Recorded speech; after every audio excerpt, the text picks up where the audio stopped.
Some people say I invented the mountain bike, and maybe I did. But even before that, I was a racer, a frame builder, an innovator, and still am today. I'm Tom Ritchey, and this is my story.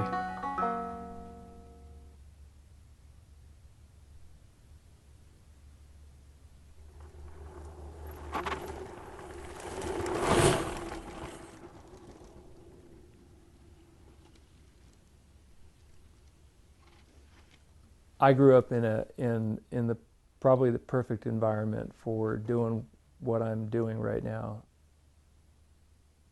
My dad had just taken us from New Jersey and moved us out as a family to take a job in the tech industry, so to speak. He was a smoker and lived without all the outlets of activity. When he moved us out and I was 6 years old to California, he joined the Sierra Club, started small boat racing, and became a cyclist. And I just found myself kind of in his shadows quite a bit of the time, looking not just for projects that he was interested in the garage, in the family garage, but also wanting to follow him around on my bike. And then around 7th grade, I remember being out on a ride with my dad, and the first time I can recall, I actually dropped him, and I didn't realize how powerful it was until it happened. But it set up a passion that started from that point forward, that had some competitiveness in it, some design part of it, and that, along with plenty of great weather in California and a Bay Area lifestyle and engineers at every turn, and a dad that wanted to do things with me and supported me was a very good combination.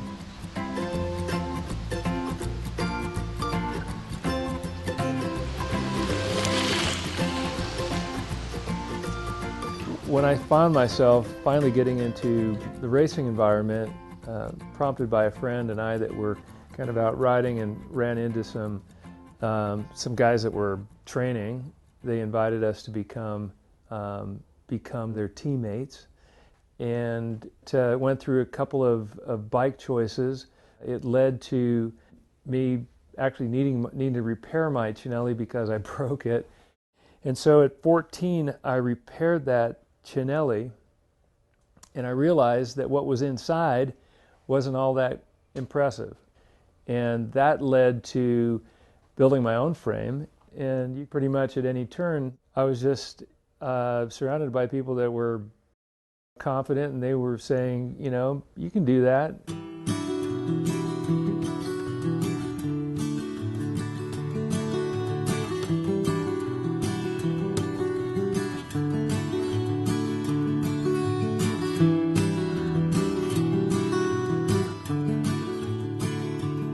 I found myself training with these guys, training with Olympic team riders.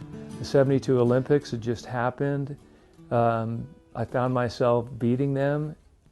It led me to think to myself, well, if I'm out here on a training ride with them and I'm dropping them, why can't I go to a race and do well against them?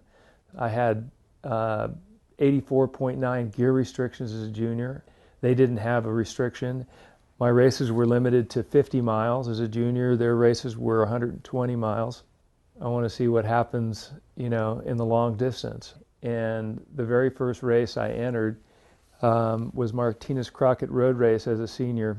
And by the end of the race, I had dropped everyone and came in alone. And right at the end, I dropped the rider who had just raced the Olympics the previous year.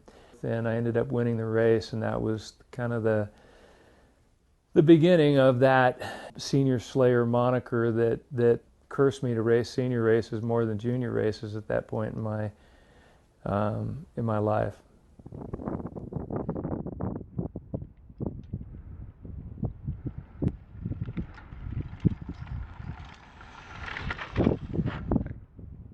it definitely gave me some confidence, and it gave me some ideas on what I could do, not just in terms of racing, but also as a builder. I remember I remember one sequence when I was probably 15 or 16, and I brought the bike that I had built into a bike shop, the leading bike shop in the Palo Alto area. The head mechanic there was a national team mechanic. He said, "Yeah, they can teach monkeys how to build bikes. Ritchey can build a bike." And a comment like that didn't discourage me. It only encouraged me. Somebody that raced on his own product, proved his own product, won on his own product, brought a lot of attention, and it was, over a period of years of not only just making hundreds of bikes that people began to truly trust me as a builder. Graduating high school, I remember building about 150 frames that year, and a majority of them were through Palo Alto Bike Shop, and they were the first national mail order catalog, and they showcased my frames. So I got a lot of attention, not just from my racing, but from having a national catalog, and stayed kind of in that limelight up until mountain bikes.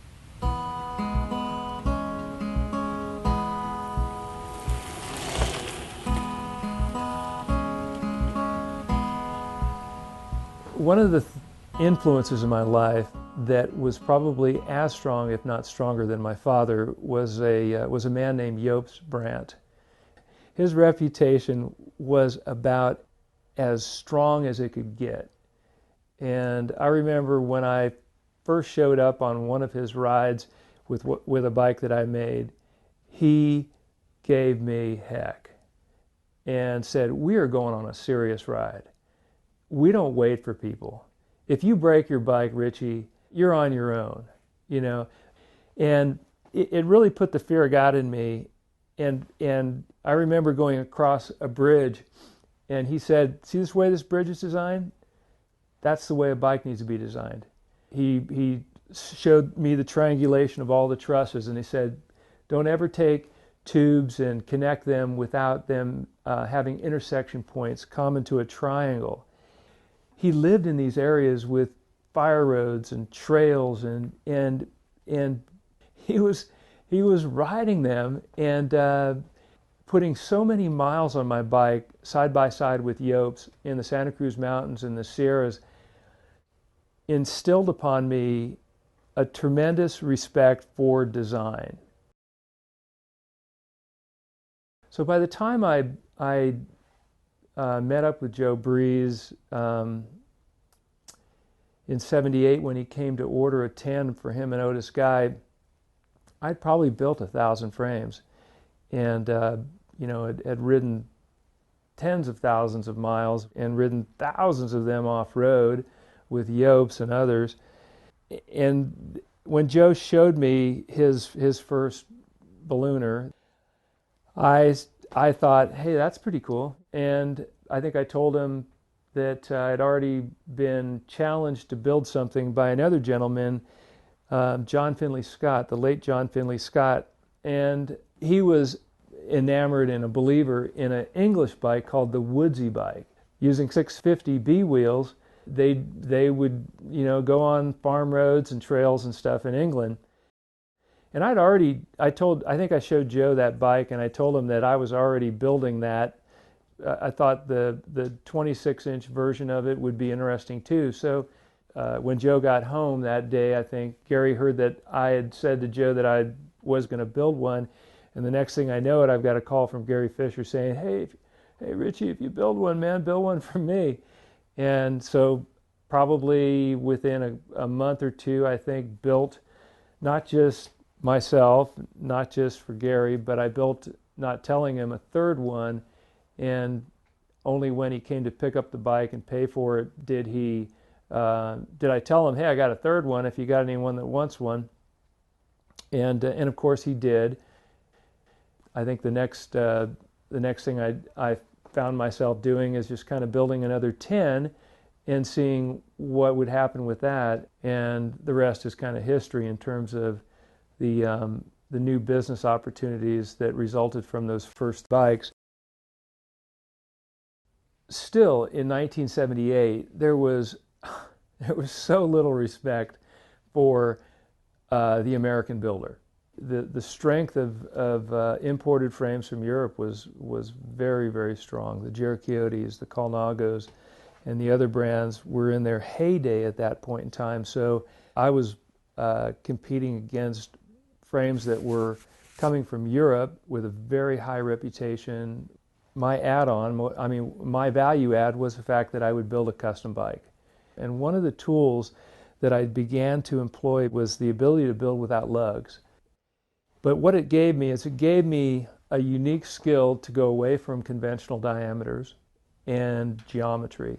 For example, oversized tubes were a big deal back in the beginning of mountain bikes. If you were to build a mountain bike with traditional sized tubes, a 1-inch top tube and an 1.125" down tube, it wasn't strong enough.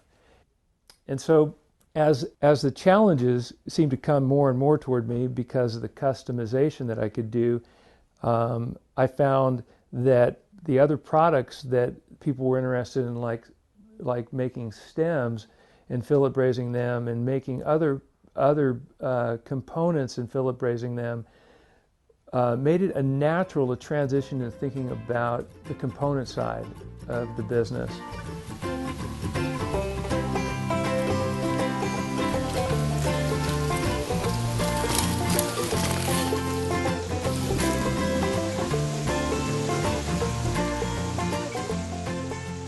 I found myself having to solve problems with the mountain bike that had never been solved because the bike was such a new bike. Clearances and handlebars and seat posts. There weren't any seat posts longer than a 200 millimeter seat post. So I built the first 350, 400 millimeter seat posts, and of course the bull moose handlebar came as a result of bars and stems slipping as you're going downhill and hitting a bump. My door was being knocked on by the Japanese, the Suntours and the Shimanos of the world, asking me what I would do if I was to design a product. And I wanted to keep building bikes, but I needed to figure out ways of growing my company beyond my frame building. And so I took a trip to Japan and met with a tire maker, a handlebar maker, and a tubing maker over there. And I started to develop components that would go on my bikes and be offered to the growing mountain bike customers that were out there just about every turn.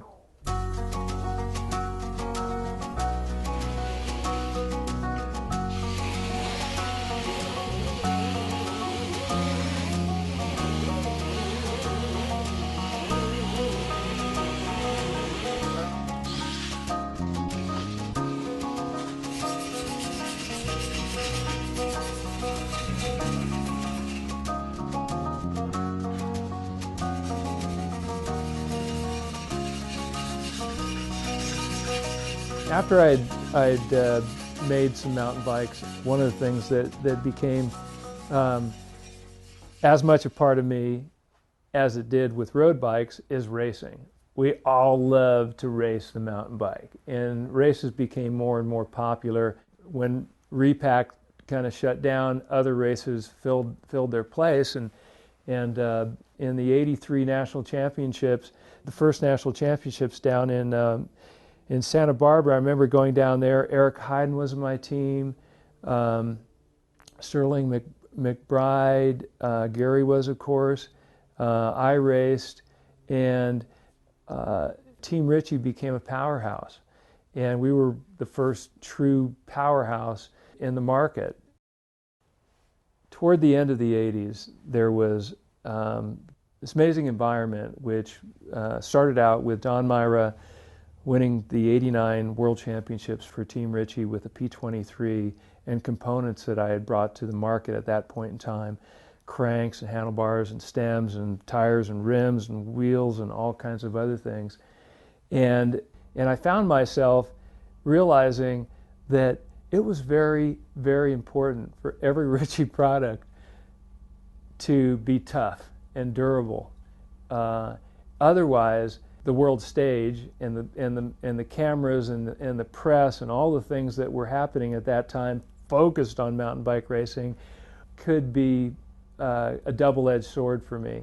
And that crucible of pressure led to accelerated development and proving development, and me proving it personally, being the first kind of test guinea pig in product development and use, made the company and Ritchey what it is.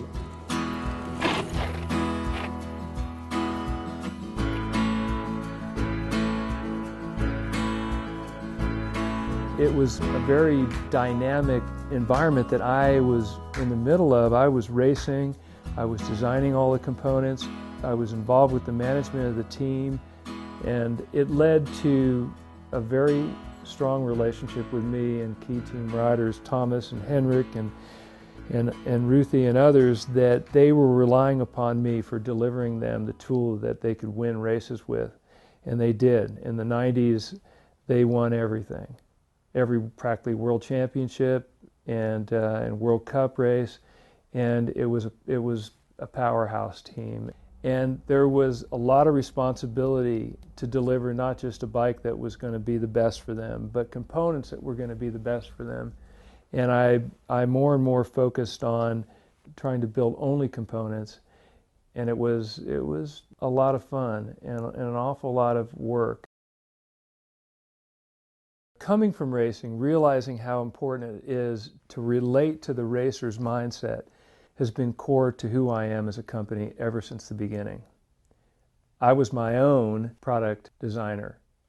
I related in a unique way to the racer. It continues through this day. It's the way that teams look at Ritchey, whether they be Pro Tour teams or Continental teams or mountain bike racing teams like Swiss Power. They look at me as more than just a component supplier. They really look at me as a partner in giving them the best chances of winning.